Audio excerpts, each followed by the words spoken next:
अहिल्यानगर तालुक्यातील तांदळी वडगाव परिसरात घडलेलं हे प्रकरण साधा अपघाताचं नसून मैत्रीच्या नात्याला काळिमा फासणारं एक नियोजनबद्ध हत्याकांड असल्याचं आता पोलीस तपासातून स्पष्ट झालं आहे.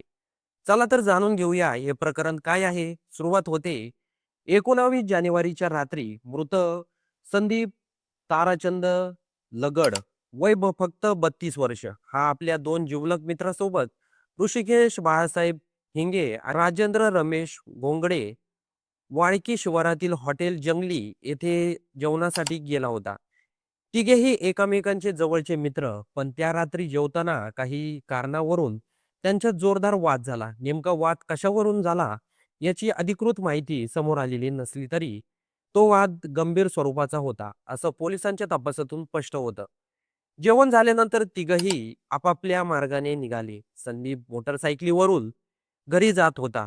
तो पियुष साखर कारखान्याजवळील पोहोचला असताना त्याच्या मागून एक पिकअप वाहन जोरात आलं आणि संदीपच्या दुचाकीला जबर धडक दिली. पहिले क्षणी सगळ्यांना हा साधा अपघात वाटला. धडकेत संदीप गंभीर जखमी झाला. त्याच्या डोक्याला जबर मार लागला आणि तो रक्ताच्या थारोळ्यात पडलेला होता. पण येथेच या घटनेला एक वेगळं आणि भयानक वळण मिळालं. कारण धडक देणारे कोण होते तपासात समोर आलं की पिकअप वाहनात संदीपचे तेच दोन मित्र ऋषिकेश झिंगे आणि राजेंद्र घोंगडे होते. धडक झाल्यानंतर त्यांनी तात्काळ संदीपला मदत केली नाही, उलट घटनास्थळावरून पळ काढला. गंभीर जखमी अवस्थेत मित्राला रस्त्यावर सोडून दिलं. काही वेळानंतर ते पुन्हा घटनास्थळी परत आले, पण यावेळी त्यांनी एक वेगळं नाट्य केलं. जणू काही अपघात आत्ताच घडला होता आहे अशा पद्धतीनं इतरांना बोलवलं आणि संदीपला दवाखान्यात दाखल केलं. मात्र तोपर्यंत खूप उशीर झाला होता. उपचार सुरू होण्यापूर्वीच संदीपचा मृत्यू झाला. सुरुवातीला पोलीस नोंदीत हा अपघात म्हणूनच प्रकरण दाखल झालं. वाहन लपवून ठेवण्यात आलं. घटनास्थळावरची परिस्थितीही अपघातासारखीच दाखवण्याचा प्रयत्न झाला. पुरावे नष्ट करण्याचाही संशय व्यक्त करण्यात आला. पण येथे एक महत्वाची भूमिका बजावली ती मयताच्या भावाने. रामदास लगड यांनी त्यांना सुरुवातीपासूनच हा साधा अपघात नसल्याचा संशय होता. त्यांनी पोलिसांकडे ठामपणे तक्रार केली की ही हत्या आहे आणि सखोल चौकशी व्हायला हवी.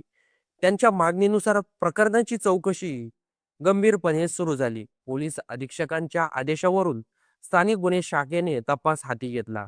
गणेश वरुळे यांच्या नेतृत्वाखाली तांत्रिक विश्लेषण करण्यात आलं. मोबाईल लोकेशन, कॉल डिटेल्स, वाहनाची हालचाल, घटनास्थळावरील पुरावे सगळ्यांचा बारकाईनं अभ्यास झाला. या तपासातून एक धक्कादायक सत्य समोर आलं. ही धडक अपघात नव्हती तर मुद्दाम दिलेली होती. जेवणाच्या वेळी झालेल्या वादाचा राग मनात ठेवून आरोपींनी संदीपचा खाता काढल्याचा कट रचला होता, असा पोलिसांचा निष्कर्ष आहे. पिकअप वाहनाने मुद्दाम पाठीमागून धडक देऊन त्याला ठार मारण्यात आलं. सुरुवातीला या प्रकरणी सदोष मनुष्यवधाचा गुन्हा दाखल होता. मात्र तपासात नियोजनबद्ध हत्येचे पुरावे स्पष्ट झाल्यानंतर आरोपीवर BNC कलम 103(1) अंतर्गत हत्येची वाढीव कलम लावण्यात आले आहेत. नगर तालुका पोलिसांनी दोन्ही आरोपींना अटक केली. सध्या ते न्यायालयीन कोठडीत आहे. या घटनेने संपूर्ण तांदळी वडगाव परिसरात खळबळ उडाली आहे. ज्यांना लोकांनी जिवलग मित्र म्हणून पाहिलं, त्याच मित्रांनी रागाच्या भरात सुडाच्या भावनेतून असा टोकाचा निर्णय घेतला. ही घटना आपल्याला एक गंभीर प्रश्न विचारते.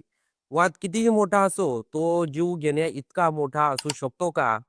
एका क्षणाच्या रागातून, अहंकारातून किंवा सुडातून घेतलेला निर्णय तीन कुटुंबाची आयुष्य उद्ध्वस्त करून गेला.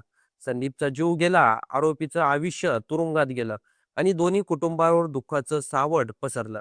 या प्रकरणात विशेष म्हणजे जर संदीपच्या भावाने ठामपणे तक्रार केली नसती तर कदाचित हे प्रकरण अपघात म्हणूनच कायम राहिलं असतं. त्यामुळे तपास यंत्रणेची भूमिका आणि नातेवाईकांची जागरूकता किती महत्वाची असते हेही यातून स्पष्ट होतं. एक साधं जेवण करताना झालेला वाद, किरकोळ वाटणारा वाद आणि त्यातून रचला गेलेला मृत्यूचा कट. अहिल्यानगर तालुक्यातील हे प्रकरण केवळ गुन्हेगारी घटना नाही, तर मैत्री, विश्वास आणि मानवी नात्यावर प्रश्नचिन्ह उभा करणार आहे. तर मंडळी, सर्वात प्रथम आपलं काही मत असेल या प्रकरणाबद्दल, तर ते कमेंट बॉक्समध्ये नोंदवायला विसरू नका आणि व्हिडिओ आवडला असेल तर सर्वात आधी चॅनलला सबस्क्राईब नक्की करा.